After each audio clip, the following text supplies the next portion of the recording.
যোগ্যতা ভিত্তিক শিক্ষা ও শিখন ফলের পরিচিতি।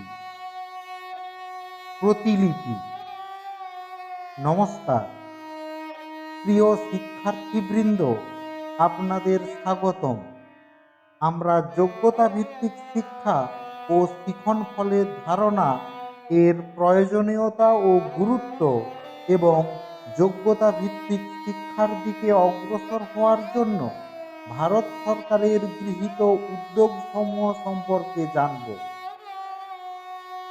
আমরা মৌলিক সাক্ষরতা ও সংখ্যা জ্ঞান অর্থাৎ FLN কাঠামো এবং শিখন ফলের সংহিতাকরণ সম্পর্কেও জানব। আজকের শিক্ষা ব্যবস্থায় আমরা দেখতে পাই যে একটি নির্দিষ্ট শ্রেণীতে ভর্তি হওয়া সকল শিক্ষার্থীর কাছ থেকে একটি নির্ধারিত সময়ের মধ্যে পাঠ্যসূচি শিখে ফেলার প্রত্যাশা করা হয়। সাপ্তাহিক পরীক্ষা, অর্ধবার্ষিক এবং বার্ষিক পরীক্ষা নির্দিষ্ট সময়ে অনুষ্ঠিত হয়।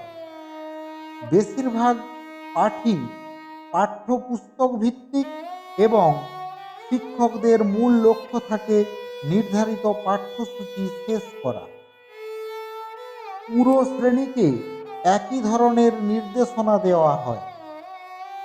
ভাষাগত দক্ষতার স্তর, দৃষ্টিচালন দক্ষতা, সামাজিক প্রস্তুতি, মৌখিক ভাষা বিকাশের বিভিন্ন স্তর এবং পারিবারিক পরিবেশের বিভিন্নতার কারণে বিভিন্ন ধরনের শিক্ষার্থীর শেখার চাহিদাও ভিন্ন হতে পারে। এই শিক্ষা ব্যবস্থাটি শিশুরা যে বিভিন্ন প্রেক্ষাপট ও পটভূমি, ভাষা এবং ভিন্ন ভিন্ন শেখার চাহিদা নিয়ে বিদ্যালয়ে প্রবেশ করে সেগুলোকে বিবেচনায় নেয় না। কিন্তু শিক্ষার্থীর শেখার প্রক্রিয়া পরিবর্তনশীল। কেউ খুব দ্রুত ধারণাগুলো আয়ত্ত করে, আবার কারো বেশি অনুশীলনের প্রয়োজন হয়। সুতরাং যোগ্যতা ভিত্তিক শিক্ষা বা CBE এর দিকে সরে যাওয়ার প্রয়োজন রয়েছে। যোগ্যতা ভিত্তিক শিক্ষা বলতে ঠিক কি বোঝায়? যদিও যোগ্যতা ভিত্তিক শিক্ষার কোনো একক সার্বজনীনভাবে স্বীকৃত সংজ্ঞা নেই, তবে এর উপর ভিত্তি করে তৈরি প্রোগ্রামগুলিতে কিছু সাধারণ উপাদান রয়েছে। CBE শেখার জন্য সময় বরাদ্দের উপর গুরুত্ব না দিয়ে শিশুরা কিভাবে যোগ্যতা প্রদর্শন করে তার উপর জোর দেওয়ার চেষ্টা করে। যোগ্যতাগুলো সুনির্দিষ্ট ও স্থির করা থাকে, যাতে প্রতিটি শিশু মৌলিক শিক্ষা অর্জন করতে পারে। প্রতিটি শিশুর জন্য ব্যয়িত সময় এবং শেখার পদ্ধতি ভিন্ন হবে। শিক্ষার্থীরা, শিক্ষক এবং অভিভাবকরা জানেন যে শেখার ক্ষেত্রে কি কি যোগ্যতা বা প্রত্যাশা রয়েছে, যা শিক্ষক ও শিক্ষার্থীদের কি শেখাতে হবে ও শিখতে হবে তার পরিকল্পনা করতে এবং তাদের অগ্রগতি পর্যবেক্ষণ করতে সাহায্য করে।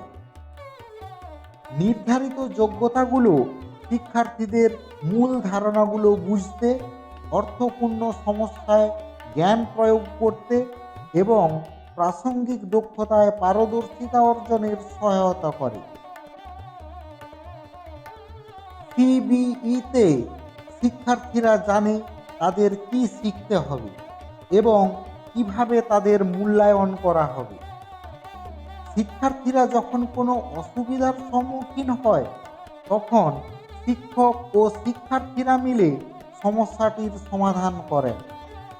এখানে গঠনমূলক মূল্যায়ন ব্যবহার করা হয়, যার লক্ষ্য হল শিশুদের বিভিন্ন দক্ষতা অর্জনে সহায়তা করা। শিক্ষকরা নির্ধারণ করেন যে প্রতিটি শিশু শেখার প্রক্রিয়ায় কোন পর্যায়ে আছে এবং প্রয়োজন অনুযায়ী তাদের শিক্ষাদান পদ্ধতি পরিবর্তন করেন। গঠনমূলক মূল্যায়ন শিক্ষকদেরকে শিক্ষার্থীদের উন্নতির জন্য প্রয়োজনীয় মূল ক্ষেত্রগুলো স্পষ্টভাবে চিহ্নিত করার মাধ্যমে তাৎক্ষণিকভাবে পদ্ধতি পরিবর্তন করার ক্ষমতা দেয়। শিক্ষার্থীদের ব্যক্তিগত শক্তি ও দুর্বলতার উপর ভিত্তি করে তাদের শেখানো হয় এবং সহায়তা করা হয়, যা প্রত্যেক শিক্ষার্থীকে সফল হওয়ার সমান সুযোগ দেয়। এই শিক্ষণ পদ্ধতিটি বিভিন্ন কার্যকলাপ, অভিজ্ঞতা, শিল্পকলা বা খেলাধুলা বা প্রযুক্তি ইত্যাদির সমন্বয় এবং শিক্ষাকে বাস্তব জীবনের পরিস্থিতির সাথে সংযুক্ত করার উপর ভিত্তি করে তৈরি, যাতে শিশু তার অর্জিত জ্ঞান প্রয়োগ করতে শিখে। যখন শিক্ষার্থীরা কোনো বিষয়ে সুস্পষ্ট ধারণা প্রদর্শন করে, সেই ধারণা প্রয়োগ করার ক্ষমতা প্রমাণ করে এবং দেখায় যে তারা কিভাবে গুরুত্বপূর্ণ দক্ষতা অর্জন করেছে, তখন তারা পরবর্তী ধাপে অগ্রসর হয়।